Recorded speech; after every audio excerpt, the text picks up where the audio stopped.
I think I need to start really by saying, if you've read the abstract was written a year ago and is huge and covers a massive amount and much too much. The paper focuses on three elements really of the abstract. It focuses on young people and social policy. It focuses on community activity and collectivism. However, this presentation is even narrower in focus. For this one, we're just going to talk about a UK youth in social policy perspective. So if you've read the abstract this week, it's a lie, I apologise. But without further ado, and with those caveats, we shall continue. Okay, so the aim of today's presentation, or the aims of today's presentation, I should say.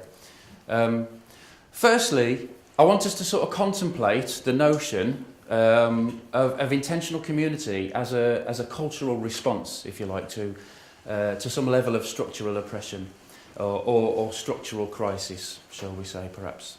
So that's the first aim. The second is to explore the demonising nature of UK social policy concerning young people. So how social policy demonises and problematises young people. All contested, I might add. You may disagree, and that's absolutely fine. I'm here to learn. More than to give, I'm sure. But then to contrast that second point with evidence from research into intentional communities in South Wales in 2004. Okay, so Neil Thompson, in his book Promoting Equality, talks about oppression being apparent on three levels. So you can think about it as oppression, you can think about it as discrimination, or you can think about it as, if you like, crises, problems, etc. Okay, and here's a little diagram to sort of explain that a little bit. I better put the reference on there as well, haven't I? Okay, so firstly, right in the centre of the circle there, you've got what's called the personal level. Okay, personal level of discrimination or oppression tends to be on a one-to-one basis, person to person. And it's usually discrimination based on prefixed notions of another individual, depending on how they look, where they come from, etc. And not being prepared to change those notions based upon one's experience of that individual. You know, in school it might be name calling, for example. Okay. Then that's linked to the cultural aspect of oppression and discrimination.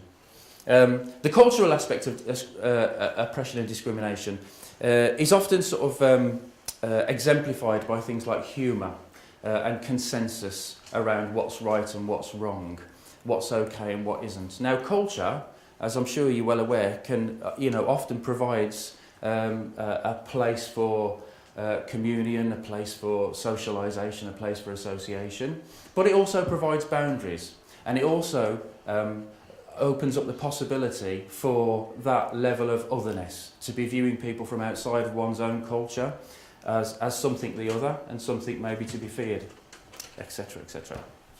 So it's positive and negative. Structural levels of oppression then tend to be identified by social structures and social stratifications such as class, gender, and those sorts of things, race, etc. But also at a political level, some of the policies which are developed can be a form of structural level of oppression. Okay, so we're talking about big structures, politics and stratifications.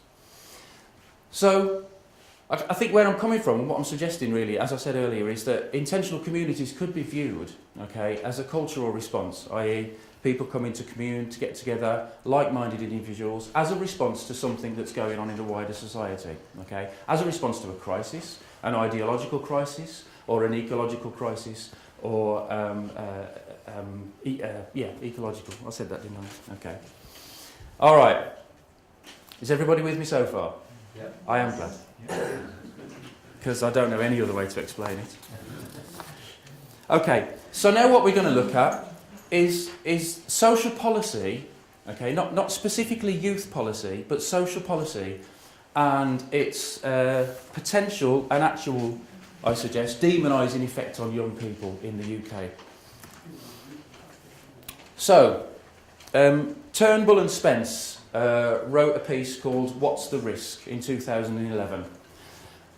Turnbull and Spence are social policy analysts, and they suggest that, certainly in England, over the last sort of 15, 16 years, we've entered into a stage of governance by managerialism, okay, using a sort of a managerialist model of developing policies. Okay. Now, what they suggest is part of that managerialism is, and a big part of that managerialism is a risk assessment. I'm sure those of you who have worked in local authority or big organisations have had to do risk assessments in order, to undertake certain activities, for example. So we've got a managerialist approach to policy. Secondly, historically there's been lots of studies around youth and the youth transition, okay, and a transitional model of youth, and youth being a stage in one's life, okay, where generally behaviour is exaggerated, there's conflicts. Erickson talked about it as storm and stress period in one's life, psychologically speaking, which has been legitimised by recent research into the teen brain. So what we get in there is an emergence then, if you're looking at that as an approach to young people or a view of young people, in a managerialist governance state, they then propose a risk. Just because of their behaviour, there is an inherent risk in being young, okay? And what this does, okay, in political terms, justifies preemptive surveillance and control. Now, historically, there's been lots of studies around youth as problems, and lots of political speak and discourse around youth as problems. But what Turnbull and Spence say is that actually this identification of youth as risk is a much more disturbing and pernicious discourse. It allows for the possibility to control before any problems occur. Okay? Big Brother may well have been right. George Orwell might have just been a little bit wrong with his dates, but hey. So what that means is that young people are permanent suspects. Okay? So they assert that the traditional links in society, Western society, between home and school, the traditional links between family and school, and then onto employment have deteriorated as employment has deteriorated. But those historical social structures such as class, race and gender tend to remain. Linking that with lack of trust, as Ferretti says, as a feature in modern society. Now, in contrast, yesterday it was it Karen Salters? Is that right? In one of the sessions from Damanhur, identified that trust and the benefit of the doubt, and giving individuals the benefit of the doubt, is a feature of Damanhur, and I suggest is probably a feature of many intentional communities. In the wider society, in the Western society, Ferretti says that there's a lack of trust, and that's a main feature of modern society. Okay. So what this means in society is that young people are permanent suspects. As I've said, it justifies preemptive action, preemptive policies, based on those risks where young people might be vulnerable to themselves. There might be a risk to themselves. They might be vulnerable at risk of problems and issues from adults, or a wider risk to society, okay, either now or in the future. With me? Yes. Okay, all right, good. Okay, I had a bit to drink last night, so I'm trying not to look at these slide transitions.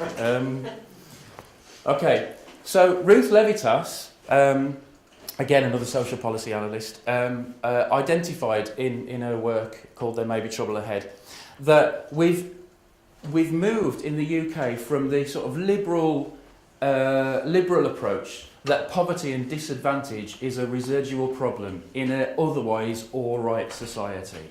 Okay, society's okay, and we need to sort of ameliorate for problems and disadvantages and poverty, etc. But we've moved from that within recent times under the coalition government. I'm trying not to make a party political statement here, but it will come out, I guess. To a more sort of individualised view, okay, that there are certain families that are or cause trouble. We have what's called a troubled families agenda in the UK at the moment, which is apparently, according to Levitas, based on very, very spuriously accurate data. A small sample, which has basically been widened out, led to the identification or a proposition that there are 120,000 families that are causing trouble. Okay, so we're getting a bit of a discourse around problem families, problem young people. Okay, what's recently happened? Some colleagues of mine in Birmingham City Council have been asked to. Troubled families have been identified by address, and community workers have been asked to go out and visit them. Much to the surprise and discontent of the particular families, who didn't know that they'd been identified as troubled families. Some don't even meet the criteria. There's a criteria of 7 points, and if you meet 5 of them, then you're a troubled family. Okay, and it's all of your fault. Sorry, being a bit political there, but hey, never mind. So, and apparently these people, these families, are costing society in the UK £9 billion a year. Well, I don't know how much the rest of us cost, but hey. Peanuts in comparison to that. Well, indeed. All right. Okay. Well, they're a few bank bonuses a year. Okay. Thanks for that. Good one. All right. So what we've got is this ideological shift that demonises certain groups of people. Now, Owen Jones wrote a book called Chavs, The Demonisation of the Working Class. Suggests in his article in the Independent last year that actually taking away the austerity measures in the UK specifically, but obviously we've got global austerity, but austerity measures in the UK cannot be done without a process of essentially picking out and demonising certain groups of people in order to get society on the side of the government to be able to take away benefits from those particular groups of people. So it's about policy creating a discourse of demonisation, giving sort of wider permission and consensus that these people and these families are causing problems, and then taking away resources. Okay, so, all right, good. So linking that with some very, very early stage research in Birmingham by some idiot called Gilsenan and a colleague of his called Grace. This year, a pilot study focusing on 2 groups of young people, so very, very, very small. And it's a case study, it's early in the stages, and we're going to use it to look at maybe getting funding to broaden it out. So I'm not suggesting, okay, that these findings can certainly be generalised and widened. So we undertook some unstructured interviews, okay, and there's a couple of themes. Firstly, there's evidence of a normative discourse, okay, and I don't know if anybody's familiar with Pierre Bourdieu when he talks about structural violence and symbolic violence. Symbolic violence is the idea essentially that on a structural level, policies and processes are put into place which are actually quite oppressive, and people take them on board and internalise them, and that's the way things are. It's okay, all right. So what we've got here, we've got people on the streets getting stopped and searched at least twice a month, and it's normal. It's not out of the ordinary. It's what happens. I suggest that probably doesn't happen in Findorn, okay, yeah, or Lammas or many of the other intentional communities. The adults hate us. All we're doing is hanging around, okay? So there's a frustration, okay, that actually it's not okay just to hang around. The second is everyday violence, okay, either on a physical or as I said, a symbolic level. So when asked about their experiences of living with adults on the estate and how they were treated by them, the responses ranged from sort of questioning and challenging the status quo to describing everyday subtle, okay, interactional violence. So who wants to stay at home all day and night? Okay, you can't go out on the streets. You're being watched by CCTV. police and PCSOs, police and community service officers, walking around questioning you. If you're hanging around in groups of 2 or 3 or more, you're treated with suspicion and moved on, dispersed. Okay, but who wants to stay at home all night? Young people want to commune. You know, it's what we do. I'm not young. Yeah, all we do is hang around and smoke spliff. We're not doing anything wrong. But the people in the flats put Vaseline on the walls so that we can't roll our joints. Okay? Yeah? To stop us rolling them. One of them threw an egg at me. Yeah, somebody threw water over me, so we threw a scallop at the window. Scallop being a battered piece of potato, not a very expensive seafood.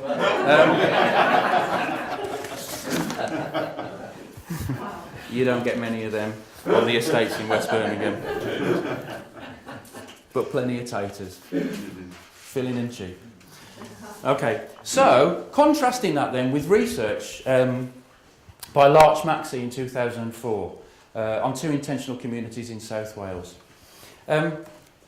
He undertook research using Hart's ladder of participation. He was looking at the participation of young people within their communities.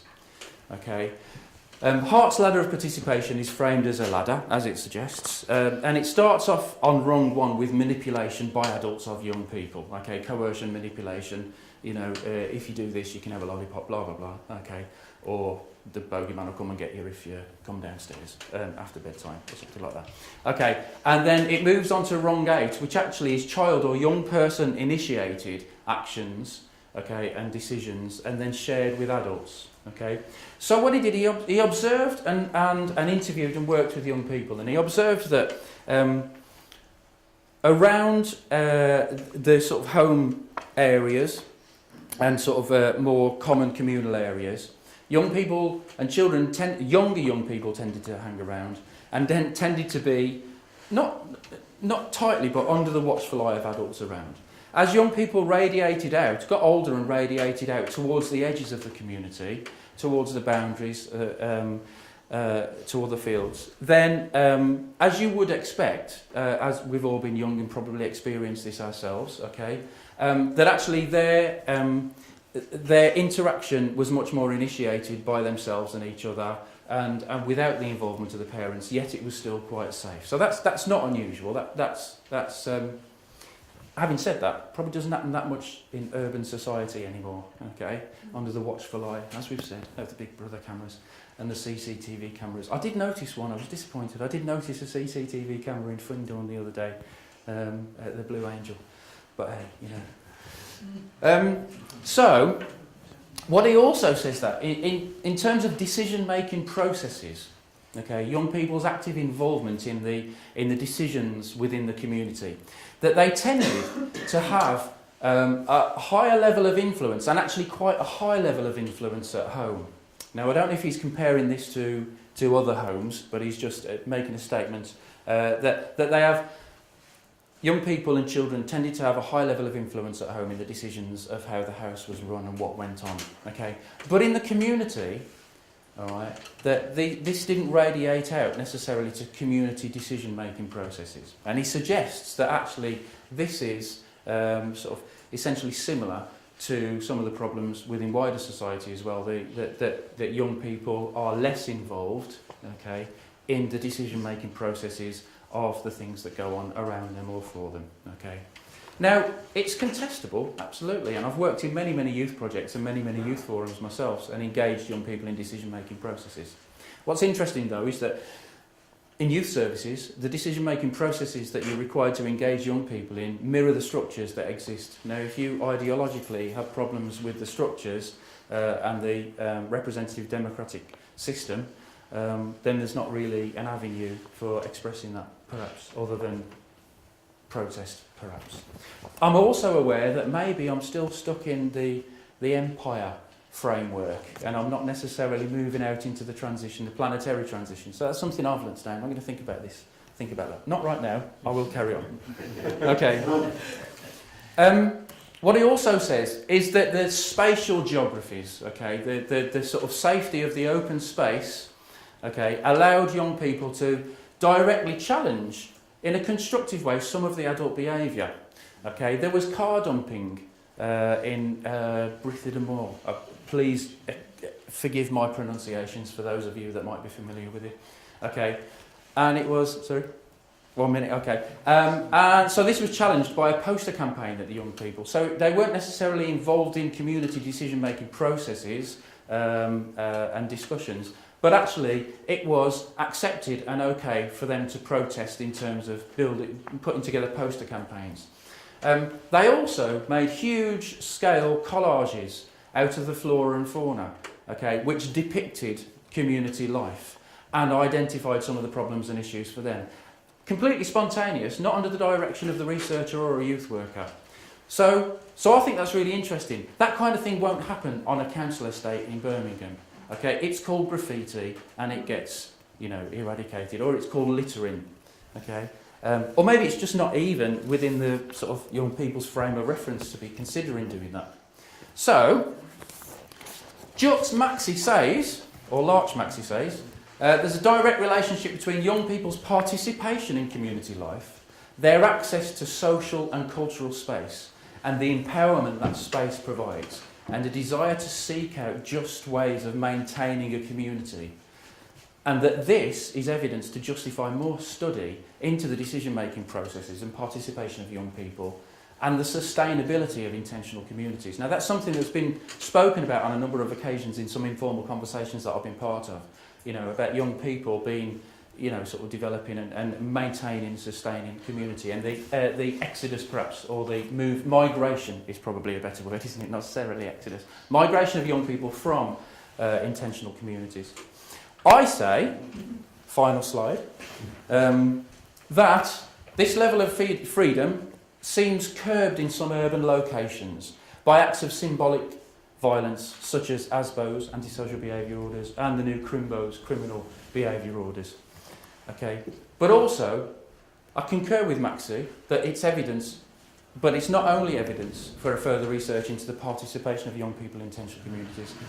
It's evidence, okay, for a comparative study and to look at the demonising impacts of policy on young people and comparing and contrasting young people in urban, non-intentional communities to young people in perhaps urban and rural intentional communities. And that's where I hope to go. And that leads on to the next slides, which I'm not talking about, but will be online. So have fun. Thank you.